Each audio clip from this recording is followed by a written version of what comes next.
একদিন এক হতদরিদ্র চাচি ফাটা পুরনো কাপড় পরে একা একা গ্রামের রাস্তা দিয়ে হাঁটছিল। তার চোখে ছিল কষ্ট আর জীবনে ছিল শুধু অভাব। হঠাৎ পথের মাঝখানে সে দেখতে পেল বিশাল এক তরমুজ।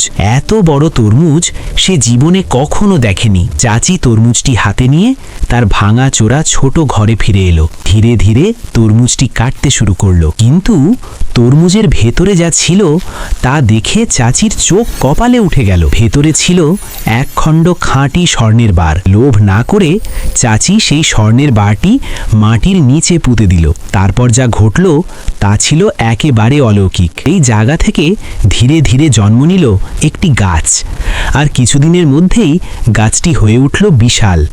আর সেই গাছে ফল হিসেবে ধরল অসংখ্য স্বর্ণের বার। চাচির চোখে তখন আনন্দের অশ্রু। চাচি সেই স্বর্ণ নিয়ে শহরের বড় একটি জুয়েলার্স দোকানে গেল। সবাই অবাক, এত স্বর্ণ কোথা থেকে এলো?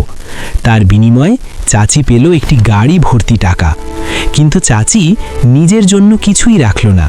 সে সব টাকা গ্রামের হতদরিদ্র মানুষদের মাঝে বিলিয়ে দিল, কারণ সে জানে কষ্ট কাকে বলে।